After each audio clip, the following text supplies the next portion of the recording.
Hello, everyone. Welcome back to another episode of Cantina Hangouts. I'm your host, Diego Crespo. With me today is my co-host, Universa. Hello, good to see you. I'm Good to see you too. drinking right now. And I think it is good to see the Mandalorian. It's not something I thought I would say 3 episodes into the second season of the show. Yeah, And we're joined by a guest today. We're trying to fill up guests for every episode of this season. Gene and I, we do the premiere and the finale by ourselves, but every other episode we'll have a guest on to talk about it, just a heads up. And today we are joined by Connor Walsh. Connor, how's it going? Tell us a little bit about yourself. And what do you think of The Mandalorian? I'm okay. I'm like a student. I'm in like media communications right now, like university. So I'm interested in like pop culture and all that sorts of things. yeah. Hopefully get like a career in media, but I'll see where it takes me after it's done and see where I go from there. With The Mandalorian, like season 1, I wasn't too thrilled about. Like I found it was kind of disjointed and like what if it wanted to be like linear or episodic. But like season 2, I felt like every episode was pretty fun and like engaging, and like I like the characters a lot more in this season. So I think it's found its way a lot more. It feels like the perfect like video game side quest show, basically. Like just going on places trying to upgrade his stuff, and this thing keeps breaking down, so he has to fix it, and then goes on to a different island. It's like a big escort mission, really. Yeah, So- it kind of is. I didn't think about it that way, but that's kind of like the perfect comparison. Yeah, take the For sword for help. this. It's like Legend of Zelda. Mhm. Yeah. I don't know. It's improved so much. This episode's called The Heiress, and obviously this is the Mandalorian recap review show over here at the Waffle Press. And so full spoilers, obviously, and all of that. Connor, we go back in the early Twitter days of, I believe, the Birdman Wars of 2014, the Man of Yeah. Steel debacles. So before Oh, we get too much yeah. more into the Mandalorian, sorry for people that are just here for that, but like it's nice to talk to friends, especially in this year. Yeah. I think we were talking about it before the show, but like I think we met either through Schmoes No fandom or pretty much it. Mhm. What got you into Twitter? I'm actually just curious about this now before we get into Mandalorian, because this episode is also kind of about the history of Mandalorian culture and the differences that went on. What's your history with the Twitter fandoms? Because Yeah. Star Wars Twitter Mhm. fandom Tell is us notoriously open and welcoming and not controversial whatsoever. No, Tell us your origin. actors are safe with that fandom. Mm-hmm. I think it was like through like pretty much they did their videos and to engage with like the members of that, like Eric Striffler and like Mike Peterson and Jake Baldino, who's now like big with Game Ranks. Like I would like go on Twitter and engage with those, and like eventually I found like all the people that would comment on YouTube on Twitter because it wasn't overpopulated then, so you could easily see who was commenting on what. And yeah, just kind of through there, and it just kind of blew up from there. No, it's like many fandom wars before. There wasn't. I don't remember MCU fights like early on in Twitter. Yeah, I don't really either. All the drama certainly kind of got in the last couple of years, I guess. All the Yeah. hellish, made it such a hellish landscape. MCU fandom was wholesome at first, you know. Yeah, it was it- really exciting in Phase 1. Yeah, I don't remember like phase 1. I remember it was fine, and it's just I think I don't know. Like the longer it goes on, the more people just get like just attached to it and only want to talk about when anything else like comes up. They get like defensive, and it's just I don't know why. Mm. Like Yeah. you're getting what you want. Like it's the most popular thing there. I Yeah, don't know why they get. I don't know why it's so defensive than saying like maybe we should get more mid-budget or more variety, because I just think too much of one thing's not good. yeah. I was gonna say, it's certainly been like nice to have like a break from the Marvel Cinematic Universe. Oh, I'm thankful the movies, because there's no like massive discourse related to like plot points, like stupid plot points in those movies, Right. Yeah. and there's not like the directors keep like poking the bear by like answering like questions and like saying they didn't get along with the writers. Oh Like yeah. I just remember all the Russo answers Yeah. from last year about Cap, and no one could have like a straight answer with the time travel. And Yeah, that was the funniest thing. It's just watch Fast and Furious have time travel and they don't even address like any like continuity yeah. errors. They're like Vin Diesel on time, what more? Yeah, it was just that, you know, because I liked Endgame, I guess, for the most part, but all the time travel stuff was actually kind of frustrating when you think about Mhm. it. And the Not Russos. to Yeah. not to poke that bear, like Connor was saying, but I think the big difference between where I'm at with the Marvel stuff and where I'm at with Star Wars is that I've been saying on this show, even last week, that Star Wars I think belongs on the big screen. I don't really care for it on television at this point. Mhm. And Marvel, I think, should move to TV because TV, you're able to flex the creativity in terms of like plot and like story structure more than in a film that costs 150 million to 300 Yeah, million dollars, I right?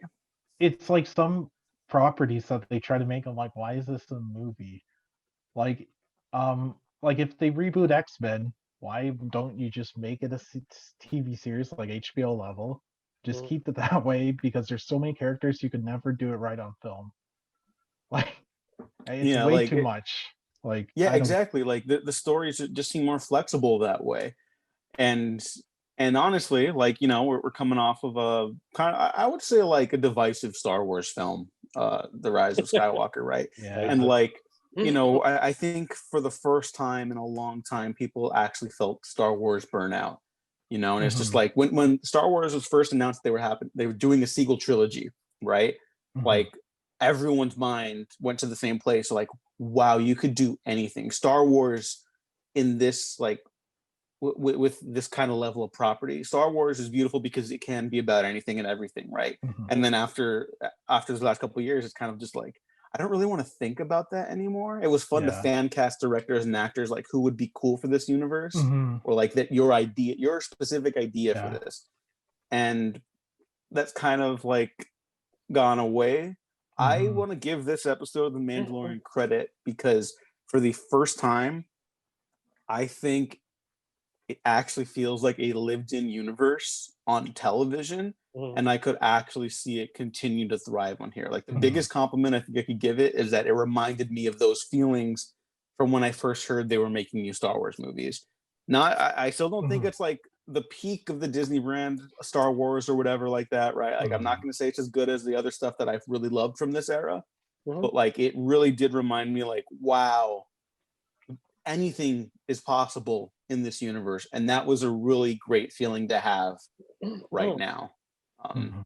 I thought this was a really good episode. I liked last week's more, but like just in terms of that, like it all just clicked for me right now. I'm like I'm fully Mhm. into the show for the first time, Mhm. which is a good feeling to have. What did you guys think? Yeah, I was really enjoying this episode. I really appreciated how much it went into the Clone Wars lore, and just seeing that show wrap up this year, like a couple months ago, and see spoilers, Bo-Katan come back. That was like in live action and uh, played by the same voice actor.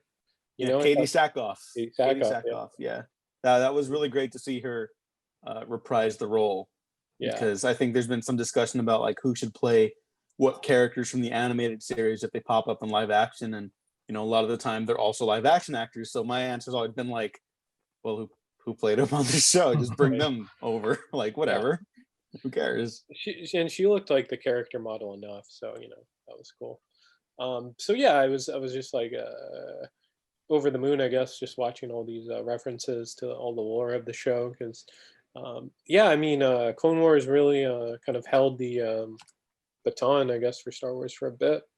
You know, no one else was you know, like thinking about the sequel trilogy or what have you when the show was originally airing on Mhm. the Cartoon Network. And if you've been with it that long, you know, you appreciate all this the references and seeing like mentions of the dark saber and everything.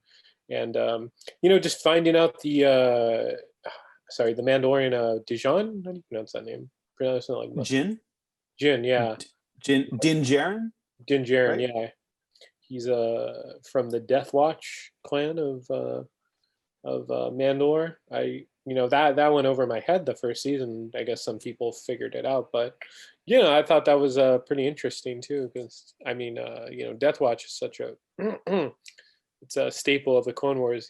They feature that for a couple of times, and it's really prominent in the original show. So just going back, and then also too, Jon Favreau voiced Pre Vizsla, the leader of the Death Yeah, Watch. So yeah. I think he had a soft spot for that for sure. Oh yeah, I mean, like, just all things aside, like, he's clearly living like his fanboy dream right now. Yeah. He got to voice a villain in the Clone Wars, and then eventually, create like a whole other aspect of the universe. Connor, are you familiar with all this bullshit nerd stuff from the Clone Wars? Yeah, I think through the summer I watched the Clone Wars, okay. like the entirety. So. Oh, nice. Watch What did you think about that show? I think Clone Wars, like, it really takes like Lucas's ideas that he wasn't able to like flesh out, like, really, and just makes it like really, really strong. And it's like even that part of lore I think is like really interesting for like what other people have like went and built off it. It makes Palpatine more like nefarious, and then it makes like the Jedi's like, and you see all their like war crimes and their like bad politics, and like how they both sides like trying to like fight each other. Yeah, it really by just like out of spite, really just kind of annihilated both of them. I just found that aspect, and how they humanize like the clone troopers, like give them like identities and stuff. Give so many characters more depth too. Like Darth Maul, I kind of like. I haven't seen like Rebel stuff, but I like this Clone Wars. Like, he's just like a tortured. He's like the inverse of like Anakin, or no, inverse Obi-Wan, or he's like, he was just like felt like abandoned, betrayed, and he just goes like into full mania. Yeah. Yeah, I mean, yeah, just it's so intriguing, and then just all the political intrigue too, like when Darth Maul has like almost like a third faction during the Clone Wars, and it's him against Sidious, who also, I think for a time he's voiced by Tim Curry on the Clone Wars. Yeah, because the original voice actor of Sidious passed away after season 5. Yeah. So like the big Mandalore arc in the original run of the show, when that wrapped up, the actor, that was like the last bit he did, and Tim Curry took over after that. So like, what a final like showcase. Because that stuff is like the best in that show. Yeah, Sam Witwer takes over Palpatine as well, and then I think in Rebels they give it back to Ian McDiarmid.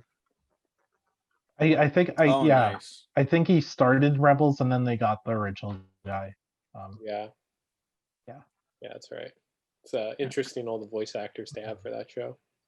Yeah, really. I'm kind of wondering if Sam Witwer is going to pop up in this show, and not as the character from the video game that we all liked in high school, and then thought about for more than 5 minutes, and we're like, oh no, this kind of sucks. But like, I guess as a new character, because he's a good actor. Yeah, I'm sure if they ever have like Darth Maul again, like that would he would voice him. Yeah. I'm honestly surprised EA's like not like Darth Maul game after all the like Clone Wars stuff like we got out of him. I was surprised he didn't get a game or something. Yeah, that's kind of because even Sam Witwer's like coming off like Days Gone, which like he was just, his whole face is in that game. So I thought he would like try to like push for that, I guess. Yeah, and he's a pretty good actor too. I mean, even on he was on Smallville, he was actually fairly good. I think I remember him a bit on Smallville. Yeah, I remember him mostly in Force Unleashed, so I just see that like everything. He's really good in The Mist. It's a small role, but he like that movie like needs his bit to work. You know what I mean? Yeah. Everyone watch The Mist. Also, that's a great movie. Yeah, he's like Daniel Dismalchian, like in The Dark Knight. It's like when he was like in that role as like the schizophrenic, like you're like, oh, he's an actor. Oh yeah. Not sure how to pronounce his last name, but it's all good. I'm not sure either. Okay. He's always the kooky guy in like movies, like the guy that's like just like eccentric and kind of wild. Yeah. But for this episode of the Mandalorian, we got some responses on Twitter, so I want to read those out. Mhm. From our last guest, Andrew Salazar. Very good episode, but take a shot every time Mando needs to fix his ship. I agree. It is getting a little ridiculous, but I also kind of like it. You know? That's like what like kind of led to me like the like compared to like a video game, because it's like it's like in games where it's like we don't want you to progress too fast. So they just like put like this obstacle in your way and you have to deal with that and then loop around and like stretch out the game. That's kind of why this ship feels like. Like, how can we make this last longer? Let's break his ship. And Yeah. Kind of, yeah. I mean, that ship's like seen some better days. It's I don't know shitty. how he flies it still. It's like just put it on like Craigslist, you know. And it's like in like GTA when you like your car's crushed to bits and the wheel tires are off and you're just trying to scrape there just to beat the mission. Yeah. It's like what his spaceship is. Like I don't Yeah, and then he was against stealing like that fancier gunship, which could have Yeah, should have just traded it in for sure. like, no, we're not stealing. I'm like, well, you might as well steal it. You're just gonna be on another snow planet. Yeah. Yeah. I want to give a shout out to the art direction in this series right now, because a lot of the problems I think we all had, especially in the Twitter sphere, with the first season was that like it didn't feel lived in, you know, and like this episode, not only it's the specific like aliens that we recognize from like other parts of the series, but like there's a specific aesthetic to this region on this planet, right? Like it's a fisherman's village. Like we all recognize what that is. It's not just sea creature related aliens, but like the entire area like is very well founded and represents that, you know. Whereas like sometimes last season would be like they're in a prison, so here's a hallway, and they're like they made it work, but they kept doing that in episodes, you know, would be like here's a village, there's some huts, and then there's a big landscape because we're testing out this new technology and we don't know what else to do with it. And like that's fine, you know, for like a demo reel, but for a show that costs $15 million per episode, like you got to do more than that. And now it's just like I'm so happy it won me over, because I liked being a grump about this show, but I also like enjoying it a lot more.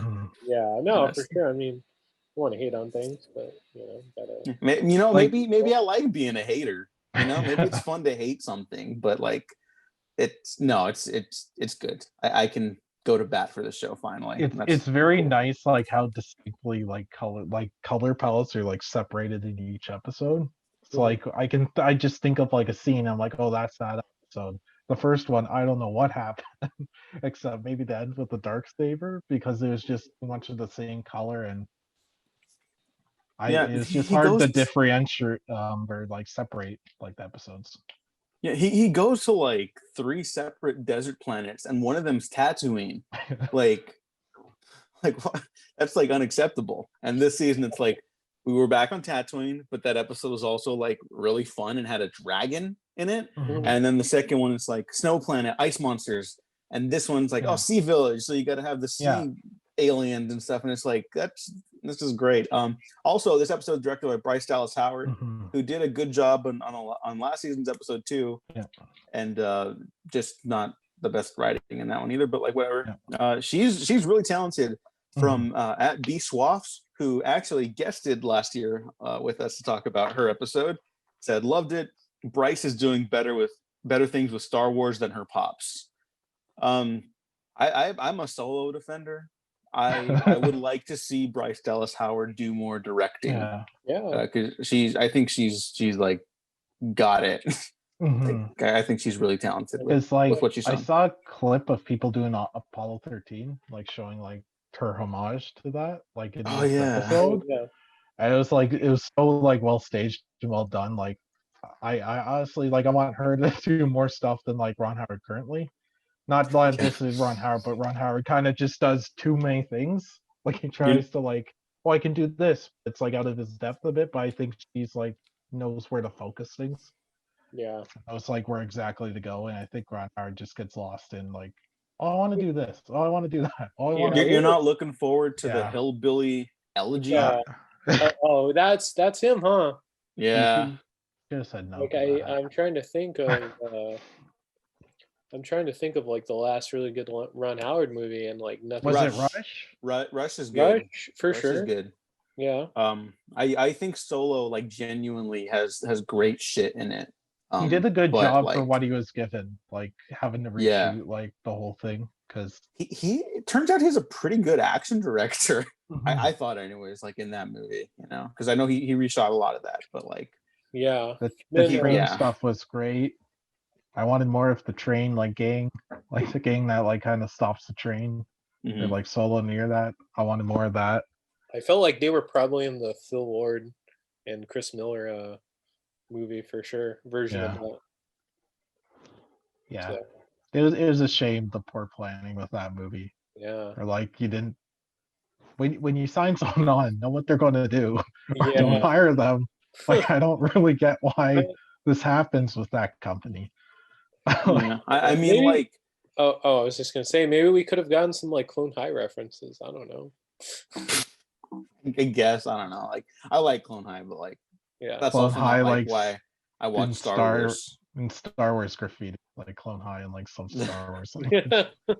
Well, I mean, like, hey, I think that brings up another point with like why the Mandalorian's gotten so much stronger this season. Mhm. That the first season really kind of does skirt by on just being like, this is the Star Wars show now. And Yeah. like you recognize stuff that we are showing you, like even if it's not characters, it's specific imagery and stuff like that. Yeah. And now it's like, oh, there's like motivation for these characters and Yeah, stuff like 'cause, that, you know. Like Yeah. now I Yoda's more of a defined thing. Mhm. And like last it's just like here's the merchandise character here. Yeah. I was. And now in the like recent episodes, I'm like, oh, I actually care what happens to him. Yeah. Mhm. I was telling a friend where it's just like I like Baby Yoda enough. I'm not like overly annoyed, but I'm Mhm. like, man, I've never seen a character where it's like you're just here for merchandise. Like you're just here to sell like 1,000 dolls like per minute to be made into Funko Pops, and it's like Mhm. you're fine, Baby Yoda, but like you're so transparent, I guess, in what you are. You're like the Star Wars Mickey Mouse kind of. Yeah, like deal. Yeah, oh my god, yeah. But I have to Quest. pivot to Baby Yoda Mhm. being good now. I've been a Baby Yoda Yeah. hater since almost minute one, but I Yeah. think Baby Yoda is good now. It's evil. I have some objections. Baby Yoda is evil, but that's why he's good now. Yeah. It'd be hilarious if they pull like this big twist. He's like a big arching, like he turns into the baby Hitler scenario, and it makes all the Oh, fans no. like irritated.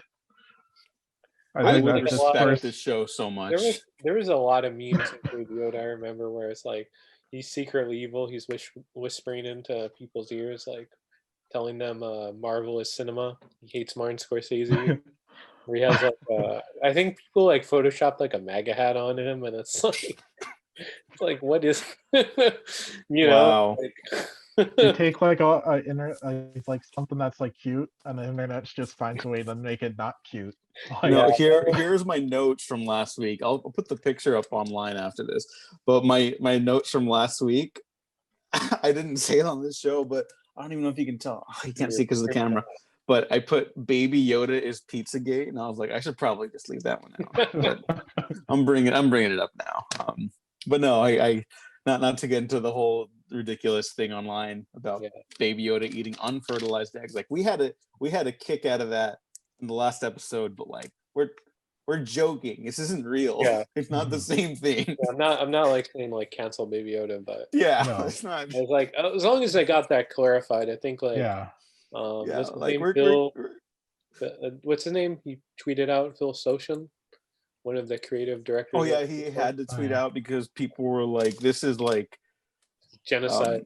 Yeah, like I put that in the header image for the episode on the PNG, but like I also put Baby Yoda as a racist last season. Like this isn't real. This isn't real life, guys. Baby Yoda was like saying stuff on the Joe Rogan show. Oh no. Look up shit. Programming problematic people, so Yeah. No. My problem favorite. is with Rogan. No, my favorite response to that was from our buddy at Jacob Knight, who also responded to this week. But last week they said that Baby Yoda is pro-choice. It's just in a weird way, like yeah, it's kind of yeah. Also, they're unfertilized eggs. If you really want to get down to brass tacks, it's not the same thing. No.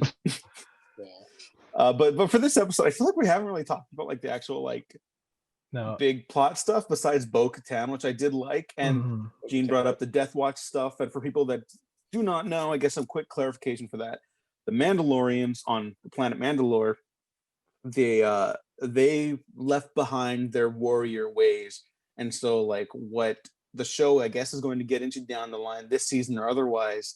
And I'm actually so into it, I don't mind if they don't get into it right away right now, but I guess what the show is heading towards is like what it means to be a Mandalorian, and that this is the way that's kind of been the pivotal like thesis of the show, or at least the pivotal Mandalorian character that we're following. His whole like identity is around the armor and the mask, and like the true way of the Mandalorians is to not go down that path, because that it's just a life of like loneliness and like anger and violence, and right. And also that's it.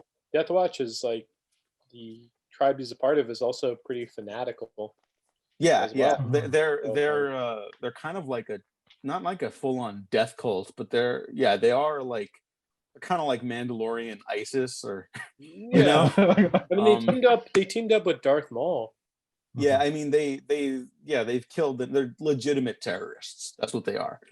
And I'm interested to see how the show handles that with that revelation, because it clearly like is a lot for this character to process. And they don't spend a lot of time on it because the rest of the mission kind of takes it over. But I like that the show is going there. It's these stories have to start getting introspective at a certain point. You can't just present like this is the plot. It's like, all right, what does it mean for this character to go on this journey? What does it mean when your beliefs are challenged? Like you can't just be in one place running the whole time. And it shows a big evolution on the show. It feels like it's made by human hands now, and that's really cool. Yeah, no, for sure. Because I mean, it gives a lot of like nuance and pathos to the Mandalorian.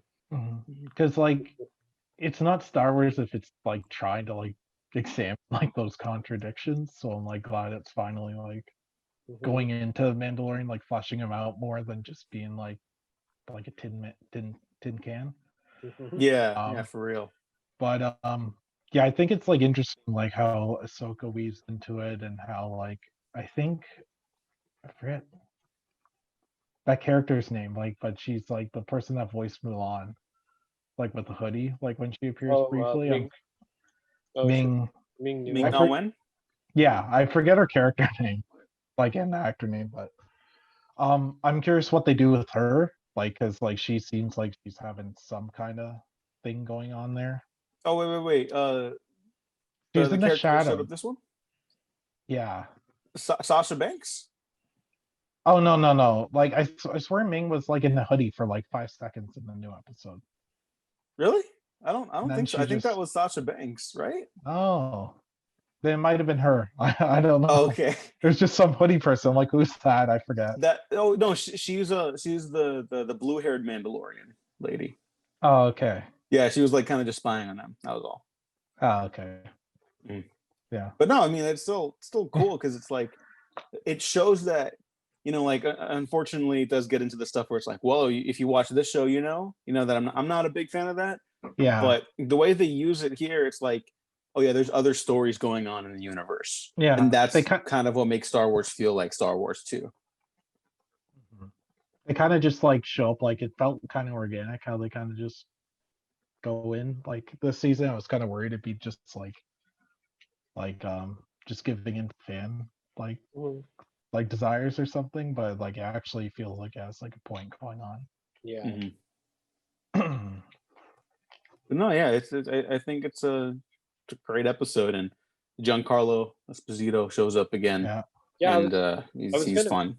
I was going to mention that for him to just show up and to have like a presence instantly improves on some of the criticisms I had for the first season, where people were saying the plot disappeared, but I wouldn't say that. I mean, they're on the run, that's like the plot, but the fact, like, you introduce like Werner Herzog, and he doesn't have like a presence for like 7 episodes, and then towards the end, like, oh, he's back, but then he just gets killed off. For Esposito's character, Moff Gideon, you feel like he's actively plotting, and he's around. He's like, the shark in Jaws. It's not there all the time, but Yeah. you feel his presence. So that was like the main criticism I had for that first season, where just to see where the villains are at, see what the threat they bring, the danger that characters are in. Yeah, I really appreciate just that. I kind of like seeing them on the ship, like where like it feels more like they're like Nazi war criminals like, escaping. They essentially are. Yeah, they're like, the boys from Brazil, basically, right? Like, yes. Yeah, and then the way he's kind of like, I'm not. It'll be interesting how they establish him, but he feels like he's just like a guy that comes like out to them because they lost their leader, and he's just like dragging them like with them. Yeah. Like Yeah. that's kind of how he like how they're doing him. Yeah, he's a bit of a fanatic too. Yeah, all good stuff all around, I guess. Anything else you guys want to talk about? I just want to mention that the frog lady got a happy ending, and I love that design. I love that character. She doesn't even speak like in a way we understand. Everything about that is like perfect. Give me a Star Wars movie to direct where I just make it about the frog people, and I will die happy. That's all I want to do now. Good for her and her frog lady and frog husband. Good for them. They can save their species now. It's all good. Yoda didn't eat too many eggs.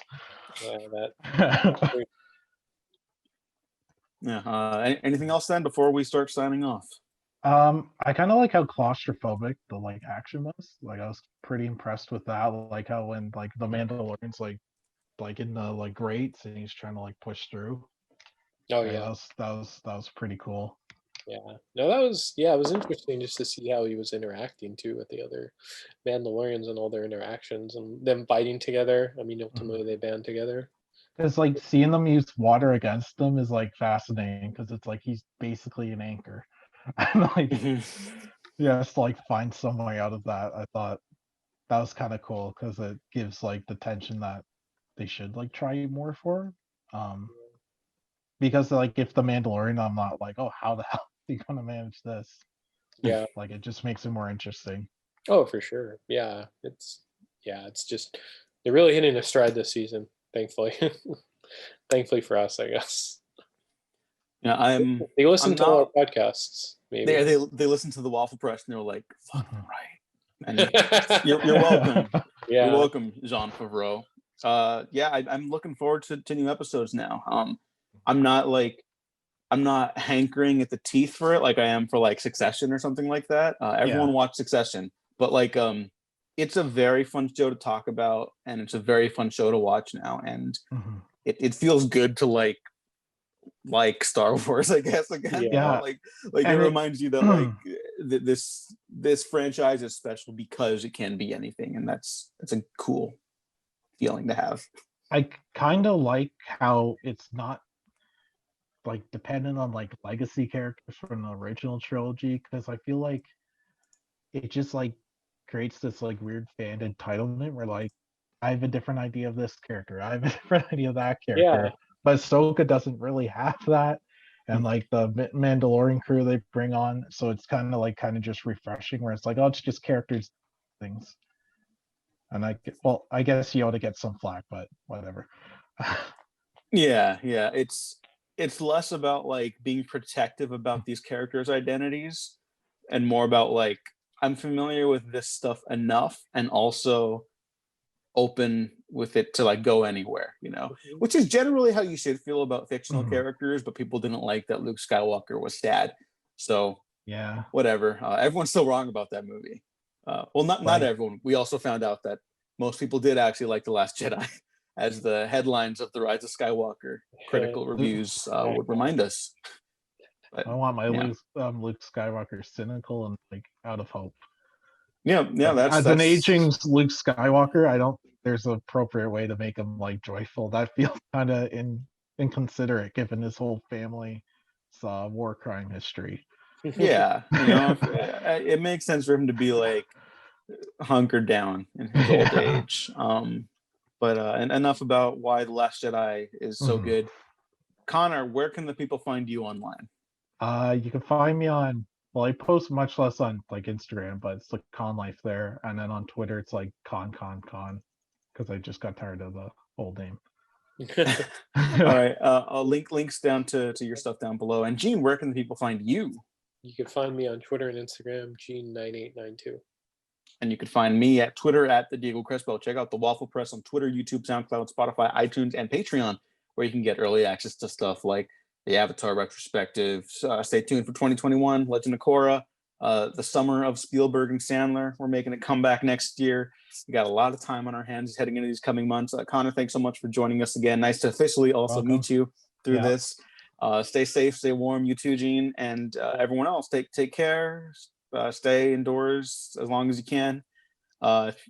Like and subscribe. If you didn't like this, like and subscribe anyways, because you might find something you do like. So thanks for listening. Thanks for watching. We've been professionally unprofessional. That's it.